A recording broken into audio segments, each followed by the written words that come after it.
모르드게가 이 모든 일을 알고 자신의 옷을 찢고 굵은 배 옷을 입고 재를 뒤집어 쓰고 성중에 나가서 대성통곡하며 대궐문 앞까지 이르렀으니 굵은 배 옷을 입은 자는 대궐문에 들어가지 못함이라. 왕의 명령과 조서가 각 지방에 이르매 유다인이 크게 애통하여 금식하며 울며 부르짖고 굵은 배 옷을 입고 재에 누운 자가 무수하다. 에스더의 시녀와 내시가 나아가 전하니 왕후가 매우 근심하여 입을 의복을 모르드게에게 보내어 그 굵은 베옷을 벗기고자 하나 모르드게가 받지 아니하는지라. 에스더가 왕의 어명으로 자신에게 가까이 있는 내시 바닥을 불러 명령하여 모르드게에게 가서 이것이 무슨 일이며 무엇 때문인가 알아보라 하매 하닥이 대궐문 앞 성중 광장에 있는 모르드게에게 이르니 모르드게가 자기가 당한 모든 일과 하만이 유다인을 멸하려고 왕의 금고에 바치기로 한 은의 정확한 액수를 하닥에게 말하고 또 유다인을 진멸하려고 수상궁에서 내린 조서 초본을 하닥에게 주어 에스더에게 보여 알게 하고 또 그에게 부탁하여 왕에게 나아가서 그 앞에서 자기 민족을 위하여 간절히 구하라 하니 하닥이 돌아와 모르드게의 말을 에스더에게 알림해 에스더가 하닥에게 이르되 너는 모르드게에게 전하기를 왕의 신하들과 왕의 각 지방 백성이 다 알거니 남녀를 막론하고 부름을 받지 아니하고 안뜰에 들어가서 왕에게 나가면 오직 죽이는 법이요 왕이 그 자에게 금규를 내밀어야 살 것이라. 이제 내가 부름을 입어 왕에게 나가지 못한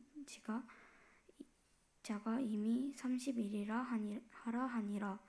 그가 에스더의 말을 모르드게에게 전하매 모르드게가 그를 시켜 에스더에게 해답하되 너는 왕국에 있으니 모든 유다인 중에 홀로 목숨을 건지니라 생각하지 말라. 이때에 내가 만일 잠잠하여 말이 없으면 유다인은 다른 데로 말미암아 노임과 구원을 얻으려니와 너와 내 아버지 집은 멸망하리라.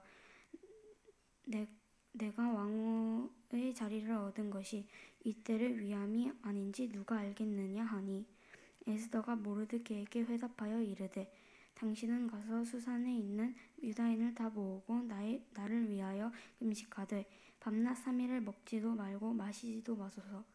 나도 나의 시녀와 더불어 이렇게 금식한 후에 규례를 어기고 왕에게 나아가리니 죽으면 죽으리이다 하니라. 모르드게가 가서 에스더가 명령한 대로 다 행하리라. 이는 하나님의 말씀입니다. 예, 우리 할렐루야 찬양대 찬양하시겠습니다.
아멘. 잠깐 기도하겠습니다. 사랑하는 하나님, 오늘도 우리 하나님을 사모하며 나왔습니다. 하나님, 우리 유치부부터 노년에 이르기까지 하나님 저들의 영안을 열어주시어서 하나님으로 인해서 기뻐하게 하여 주시고 하나님 동일한 은혜로 저들의 심령에 충만하게 하여 주옵소서. 시간을 하여 온 세대가 함께 예배드림이 기쁨이 되고 감격이 되게 하여 주옵소서. 예수님 이름으로 기도하옵나이다. 아멘. 우리 또 교회학교 친구들하고 우리 장년부가 함께 이렇게 예배를 드리니까 또 감격스럽습니다. 우리 하나님의 은혜가 오늘 사랑하는 우리 친구들 또 우리 장년부 성도들에게 가득하기를 원합니다. 오늘 우리 조준겸 학생이 기도 인도를 했고 우리 최정원 학생이 하나님의 말씀을 읽었는데 작년들보다 더 잘하는 것 같아요. 앞으로 우리 친구들을 통해서 이루실 하나님의 일을 기대합니다. 하나님께서 우리 사랑하는 친구들을 통해서 큰 일을 이루실 줄 믿습니다. 여러분들이 9988 할 때까지 계셔서 우리 후세대들을 위해서 축복해 주시고 기도해 주시면 감사하겠습니다. 요즘 들어서 가스라이팅이라는 말들이 참 많이 있죠. 그런데 가스라이팅이 뭘 의미하냐면 상대방을 마음을 지배해서 상대방이 내 말에 전적으로 따르게 하는 게 가스라이팅. 우리말로 쉽게 얘기하면 심리적인 지배, 그렇게 표현할 수 있습니다. 다른 사람을 심리적으로 지배하면 다른 사람을 참 많이 불행하게 하지요.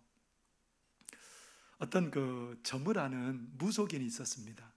이 무속인은 자기에게 누가 점을 치러 온다 그러면 미리 그 사람을 아는 사람을 찾아가서 정보를 다 알아내서 그 사람이 점을 치면 다 아는 것처럼 다 막 맞춰요. 그러니까 그 점을 보러 온 사람이 야, 정말 저 사람이 나를 다 아는가 보다 그렇게 속아 넘어가서 손해를 많이 받는답니다. 근데 이 점을 하는 무속인이 어느 날 이제 그 점을 하는 것을 안 하고 암자를 만들어서 절 있죠? 절보다 작은 규모의 그러한 것들을 만들어서 거기에다가 이제 거기서 사람들을 데려다가 뭐 말도 하고 그들을 위해서 자기가 믿는 신 앞에 기도도 해주고 그러는데요. 그러면서 자기가 속일 만한 사람을 막 찾았습니다. 그런데 한 사람이 걸려들였어요. 이 사람이 누구냐면 어린이집 원장을 하고 있었던 사람인데요. 이 사람이 이제 점을 하다가 절을 차린 사람이 자기 이름을 뭐라고 만들어놨냐면 송화승려. 자기 이름이 뭐라고요? 송화. 그래가지고 사람들이 오면 막 점도 봐주고 그를 위해서 부처님 앞에 기도도 해주고 그런답니다. 근데 이 김삼순이라는 어린이집 원장님이 오셨는데 그렇게 얘기를 하는 거예요. 당신의 남편이 당신 몰래 누구에겐가 돈을 빌려줬다는 거. 오촌 당숙에게 돈을 빌려줬으니까 오늘 가서 한번 물어보라고. 그래서 집에 가서 딱 물어봤더니 자기 남편이 어떻게 그것을 알았냐고. 내가 당신 몰래 우리 오촌 당숙에게 돈 빌려준 거 어떻게 알았냐고. 그러면서 이제 이 김삼순이라는 이 어린이집 원장님이 송화승려에게 믿음이 가기 시작, 마음을 주기 시작한 거예요. 근데 또 어느 날 그 암자를 찾아갔는데 이 송화승려가 김삼순이라는 분에게 뭐라 말하냐면 당신 지금 빨리 내려가 보라고. 그래서 급히 집에 내려왔더니 병원에서 전화가 왔어요. 여보세요, 당신 남편이 지금 영안실에 있습니다. 자초지종을 알고 보니까 남편이 교통사고를 당해서 사망한 거예요. 이제 이 김삼순이라는 분은 누구가 시키는 대로 이제 따라갈 수밖에 없어요. 이 송화승려가 시키는 대로 따라갈 수밖에 없는, 아까도 얘기했던 것처럼 가스 라이팅, 심리적인 지배를 받기 시작한 거예요. 이제 그때부터는 뭘 시키든지 다 하게 되어 있습니다. 그래서 이 송화승려가 자기 집에서 개가 죽으면 김삼순 씨한테 전화해가지고 빨리 올라오라고. 이 개가 왜 죽었는 줄 아냐고. 당신 큰아들 대신 개가 죽었으니까 개값 내라고. 그래서 개값을 받아요. 또 당신 자녀들을 위해서 내가 기도해서 죽지 않겠으니까 당신 자녀들 기도한 값을 내라고. 그래서 또 돈을 받아가고요. 그리고 나중에는 어떤 일까지 벌이냐면 당신 계좌에 있는 그 돈이 있는 것 산신령님이 싫어하니까 화내니까 그 계좌의 돈을 내 계좌에 붙이라. 그래서 수시로 그렇게 해서 계좌의 돈을 입금받기도 하고요.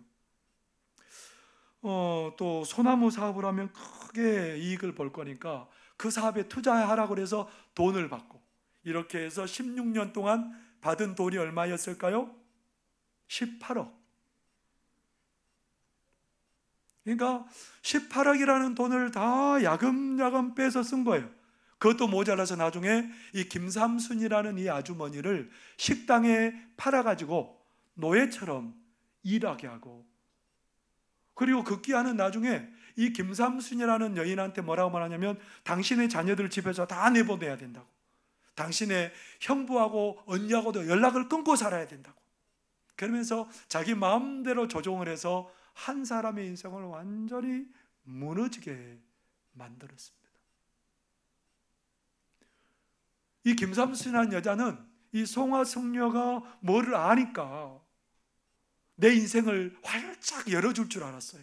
그랬더니 내 인생을 열어주기는커녕 완전히 막아버리고 무너지게 만들었다라는 겁니다. 여러분, 심리적으로 사람을 지배하려고 하는 것은 오늘만 있는 게 아니고 어제 오늘이 일이 아니고 오래전부터 있었던 일입니다. 오래전에 큰 나라를 다스리는 왕들은 어떻게 했을까요? 자기가 누구라고 얘기를 해요? 나는 신이야. 또 뭐라고 말해요? 어떤 왕들은 나는 신의 아들이야. 여러분, 로마라는 나라를 잘 알죠? 이 로마라는 나라는 굉장히 큰 나라고 전 세계를 지배했던 나라입니다. 근데 로마 황제는 자기가 신이라고 말하면서 전 세계 사람들로 하여금 자기를 신처럼 섬기라고 하는 거예요. 왜 그럴까요? 왜 그랬을까요? 신이라 그러면, 신처럼 여김을 받으면 자기 말에 꼼짝없이 다 순종해야 되기 때문에 그래요. 이 얘기가 먼 옛날 얘기도 아니고 우리 위쪽에도 있어요. 북한에도 김일성, 김정일, 김정은, 이 사람들은 전부 다 뭐라고 그래요? 신격화 시켰어요. 그러니까 북한의 어려운 체제 속에서도 아무 말하지 않고 북한의 백성들이 전부 다 그냥 순종하고 살아가는 거예요. 신격화 시켰기 때문에 그런 일이 벌어지는 겁니다. 오늘 성경에 보면 바사라는 나라에서 일어난 일이 소개되고 있습니다. 우리 역사에는 이 바사를 어떤 이름으로 부르냐면 페르시아. 근데 성경은 이 이름을 바사라고 합니다. 이 성경이 나오는 당시 바사 나라 임금이 누구냐면 아하수에로. 이 아하수에로도 자기가 누구라고 여기고 살아가는 사람이에요? 백성들에게 나는 신이라고 여기고 살아가는 사람이에요. 그래서 자기의 2인자 총리로 세운 하만을 보고도 백성들이 뭐라 하냐면 이 내 밑에 있는 이 하만에게 하만을 신과 같은 존재로 너희들이 섬기라는 거예요. 그래서 이 바사나라 사람들은 이 하만이라는 사람에게도 신과 같은 대우를 해주는 거예요. 신하들도 백성들도 하만이 지나가면 꿇어 엎드려서 어쩔 줄 몰라 하고 절을 하는 거예요. 이 하만이라는 사람이 누구냐면 아말렉 후손이에요. 아말렉 사람들이 누구냐면 모세가 이스라엘 백성들 애굽에서 이렇게 인도해 냈을 때 가나안으로 가는데 후미에 뒤떨어진 사람들을 공격했던 사람들이 누구냐면 아말렉 사람들이에요. 그래서 모세가 여호수아에게 군사를 이끌고 가서 싸우라고 해서 아말렉 사람들을 쳐서 무찔렀습니다. 그러면서 모세를 통해서 하나님께서 하신 말씀이 뭐냐면 출애굽기 17장 16절의 말씀입니다. 우리 아동부 아이들만 한번 읽어봐요. 출애굽기 17장 16절 시작. 이르되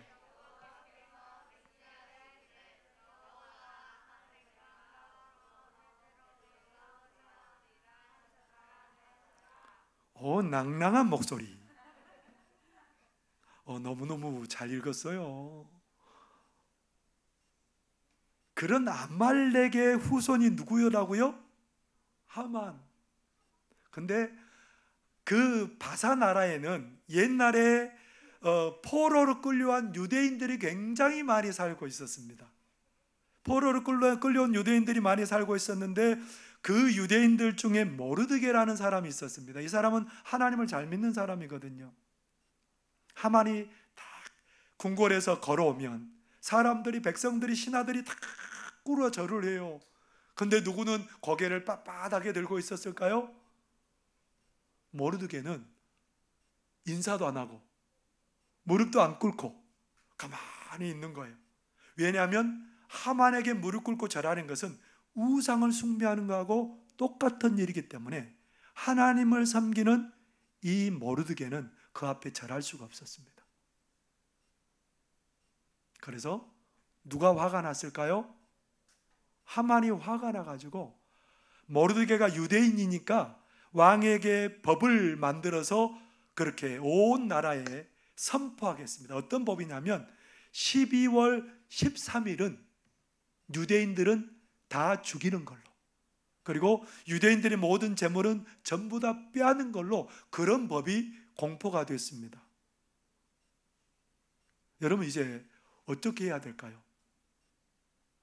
지금 이제 모든 유대인들은 다 죽게 생겼어요. 이 유대인들이 그 지경이 됐으면 누가 좀 참견을 해줘야 돼요?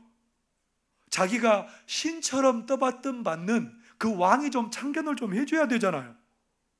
모르드게를 불러서 무슨 일인지, 유대인들을 불러서 어떤 일이 벌어졌는지 좀 얘기를 좀 들어주면 좋은데 얘기를 안 들어줘요. 그냥 모르는 채 해요.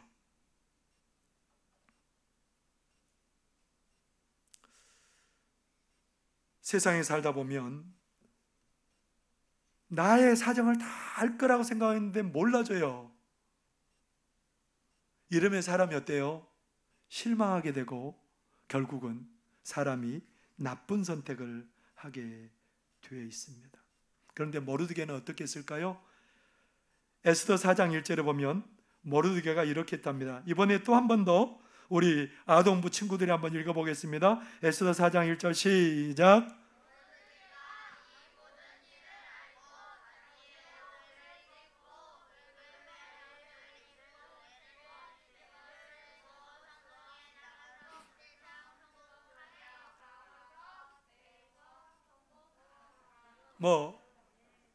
돌림 노래 부른 거예요?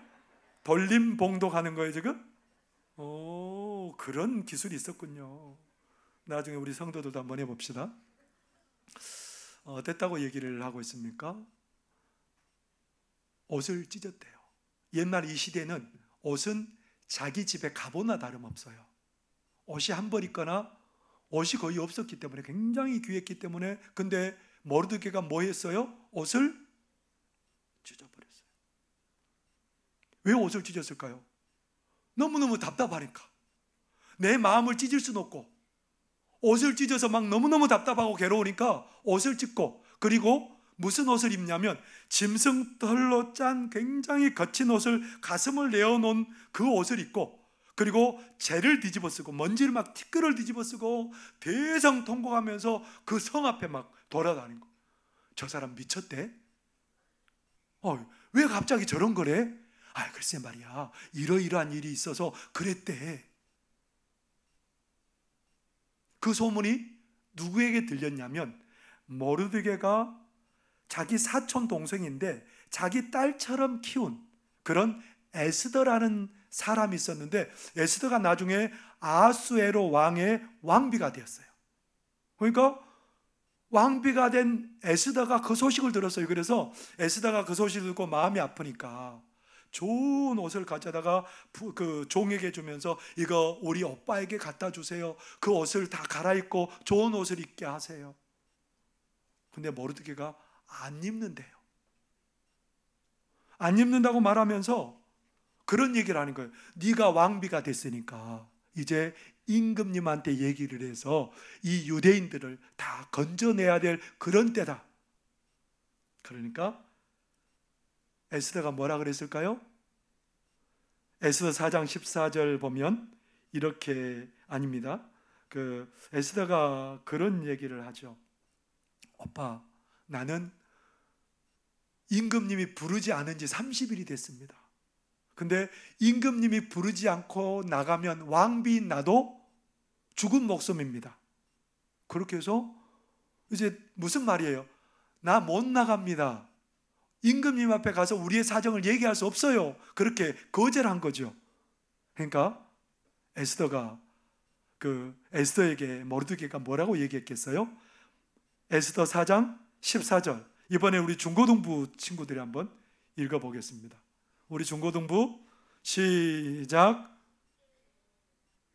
네, 우리 중고등부는 지금 묵상하고 있습니다. 우리 아동부가 읽겠습니다. 시작.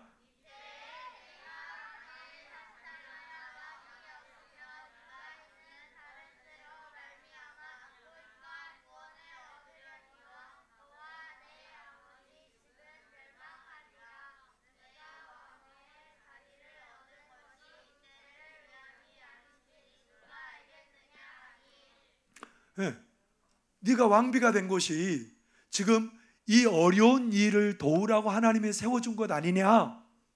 그러니까 에스더가 이제 오빠 모르드게에게 뭐라 하냐면, 오라버니 이제 이 수산성에 있는 많은 유대인들에게 얘기해서 3일 밤낮을 아무것도 먹지 말고 마시지 말고 하나님 앞에 금식하며 기도해 주세요. 나도 내 하녀들과 함께 금식하며 기도하겠습니다. 그리고 그 사람들이 뭐 했을까요? 금식하고 기도했어요. 왕도 몰라주고 세상 누구도 다 나를 몰라주지만 누구는 알고 계신다는 거예요. 오늘 우리 예배드리는 우리 친구들의 마음을 누가 알고 계신다는 겁니까? 하나님은 알고 계신다는 거예요. 그래서 예수님께서 그것을 알려주기 위해서 뭐라고 말하냐면 한 얘기를 들려주신 거예요. 여러분, 많은 모인 사람들에게 공중의 새는 누가 먹이게요? 누가 먹일까요? 공중의 새는 자기들이 벌레 잡아서 먹지요. 근데 예수님께서 뭐라고 말하냐면 그 새들도 하나님 아버지께서 다 먹이십니다. 우리 사람들은 40일 안 먹어도 살거든요. 근데 새들은 이게 좁아가지고, 그리고 위가 우리하고 달라서 오랫동안 굶으면 죽어요, 새는. 근데 누가 새를 살리는 거예요? 먹이는 거예요? 하나님이 먹이는 거래요. 그리고 들의 백합화, 쓸모없는 그 풀도 솔로몬 임금이 입지 못한 그 영광을 입혀주셨다라는 겁니다. 그러면서 하나님께서 우리의 먹고 입고 살아가는 모든 것들을 다 아시고 우리의 모든 것들을 공급하시고 해결해 주신답니다. 마태복음 6장 32절에 보면 우리 친구들 다시 한번 읽어볼까요? 우리 아동부 시작.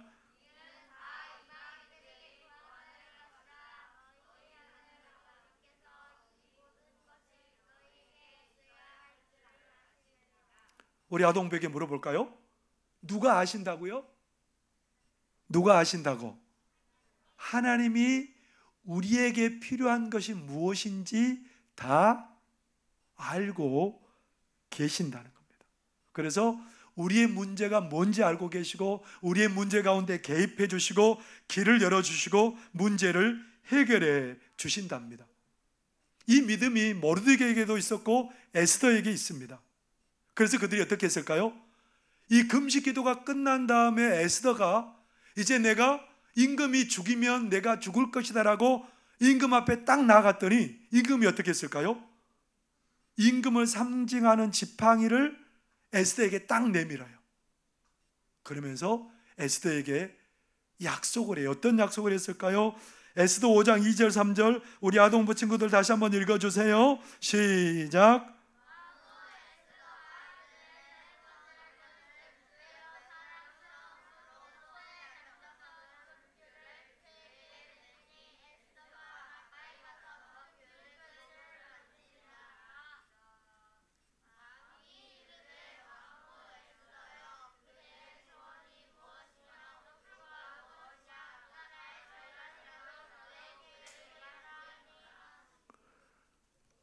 뭐 하려고 나갔다고요? 나 죽겠습니다 하고 왕 앞에 나갔더니 왕이 죽인 게 아니고 하나님이 왕의 마음을 딱 붙들어 주시니까 왕이 보니까 왕비가 너무너무 아름다워 보이는 거예요. 그러면서 지팡이를 내밀게 되고 하는 말이 뭐예요? 무슨 약속을 했죠? 원하는 대로 다 구하라. 뭣도 주겠다고요? 나라의 절반이라도 당신이 원하는 거면 내가 다 들어주겠다. 누가 이렇게 뒤에서 그렇게 움직여 주셨을까요? 하나님이 뒤에서 움직여 주신 거예요. 그래서 나중에 어떤 일이 벌어지냐면 유대인을 죽이려고 했던 하만은 죽습니다. 모르드게를 높은 25m 되는 그 높은 나무에다가 달아서 죽이려고 했는데 대신 누가 죽었을까요? 하만이 죽고 모르드게는 나중에 하만의 자리에 앉게 되었습니다. 누가 이렇게 하셨을까요? 이방 땅 속에서도 믿음을 붙들고 믿음 잃지 않고 지켰던 모르드게, 내 모든 사정 아신 하나님을 의지한 모르드게를 하나님께서 높여주시고 유대인들을 구원해 주셨습니다. 사랑하는 성도 여러분, 우리 인생에 필요한 것은 단 한 가지입니다. 나의 가는 길을 하나님이 아시고 하나님이 나를 인도하신다는 믿음입니다. 나의 가는 길을 누가 아신다고요? 하나님이 아시고 나의 길을 누가 인도하신다고요? 하나님이 인도하신다는 이 믿음, 그게 우리의 삶에 가장 필요한 믿음입니다. 건국대학교 비뇨학과의 김아람이라는 교수가 있습니다. 이분의 아버지도 의사 선생님이셨고요, 이분의 외할아버지도 의사 선생님이셔서 이 김아람 교수가 무슨 생각했냐면 나는 당연히 의사가 되어야지라고 의심 없이 그렇게 열심히 공부하고 학교에 반장도 지내고 학생회장도 지내고 굉장히 공부도 잘했습니다. 그런데 막상 수능을 치렀더니 점수가 안 나왔어요. 그래서 재수를 했습니다. 재수하는 과정에 하나님이 이 김아람 교수님을 깊이 만나 주셨어요. 하나님이 함께 하신다는 마음을 주셨어요. 근데 또 재수했는데 또 실패를 했어요. 의대에 못 갔어요. 엄마와 함께 그 한동대학교 총장이셨던 그분의 아내 되신 김영애 권사님이 말씀 집회를 하는데 거기에 가서 말씀을 들었답니다. 그래서 한동대학교로 가기로 결정했어요.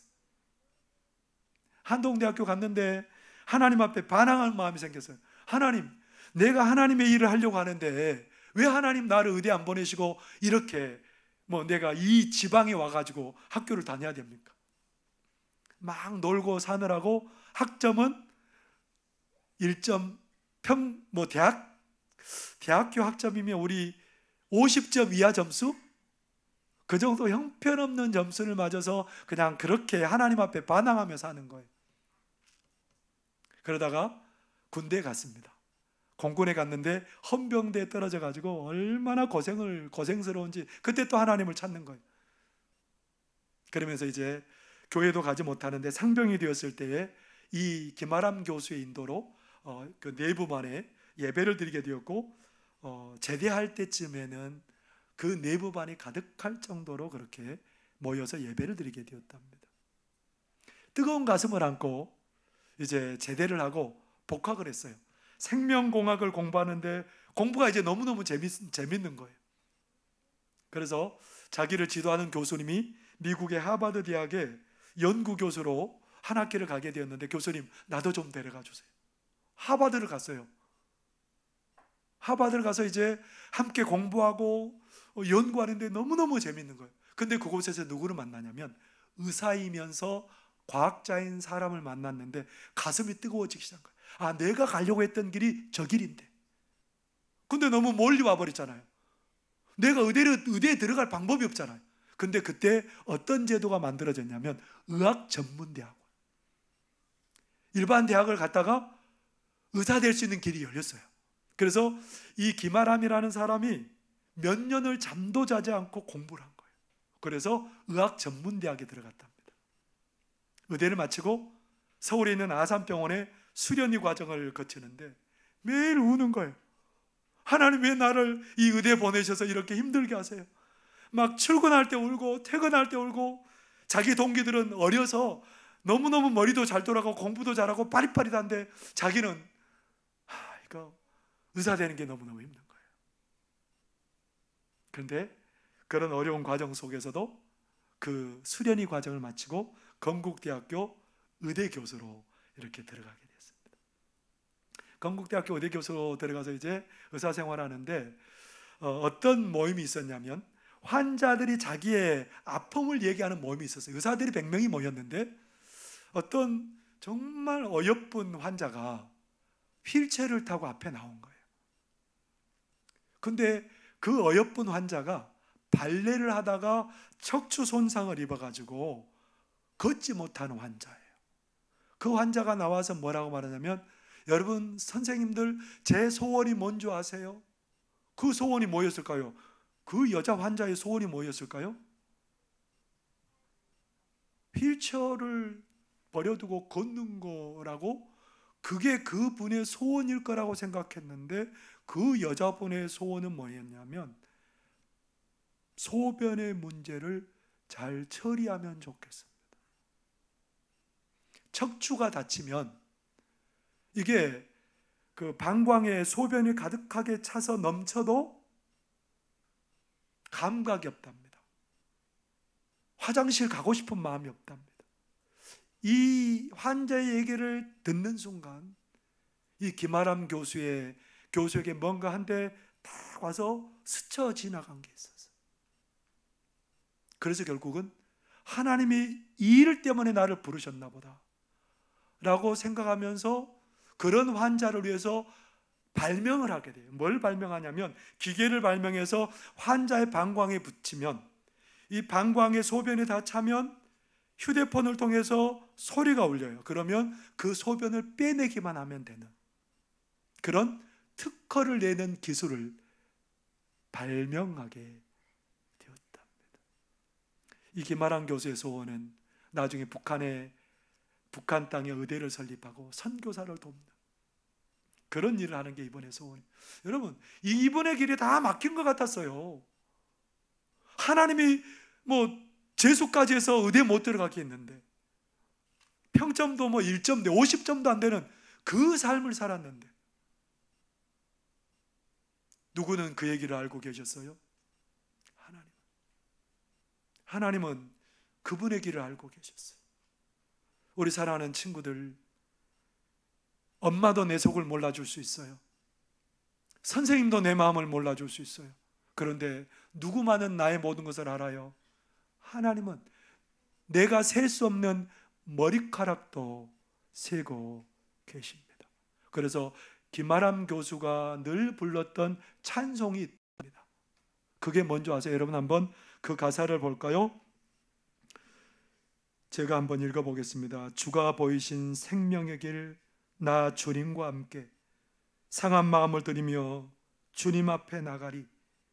나의 의로움이 되신 주, 그 이름 예수, 나의 길이 되신 이름 예수, 나의 길 오직 그가 하시나니 나를 단련하신 후에 내가 정금같이 나오리라. 누가 내 길을 하신다고요? 하나님이 내 길을 하신다고요. 그가 나를 단련하신 후에 내가 정금같이 나아가리라. 내가 재능이 없어서 여러분 낙심하고 있습니까? 내 성격이 μον한 것 같아서, 내 신앙이 부족한 것 같아서 여러분 실망하고 낙심하고 있습니까? 그러나 우리 하나님 우리의 길을 아시고 우리의 길을 가장 복되게 하시고 우리 하나님 의지하며 나아갈 때에 하나님 우리의 길을 열어주실 줄 믿습니다. 우리 아동부 친구들, 우리 중고등부 친구들, 우리 장년부들, 하나님이 나를 아십니다. 그 하나님이 여러분의 길을 인도하십니다. 나의 길 오직 그가 아시나니 나를 단련하신 후에 내가 정금같이 나오리라. 아멘. 기도하겠습니다. 사랑하는 하나님 아버지, 하나님이 나의 길을 아신답니다. 하나님, 그 하나님 앞에 나의 삶을 드리게 하여 주시고 나의 삶을 맡기며 나갈 때에 우리의 삶을 복되게 인도하시는 하나님의 손길을 늘 느끼며 경험하며 살아가는 우리 모두 되도록 도와주옵소서. 예수님 이름으로 기도하옵나이다. 아멘.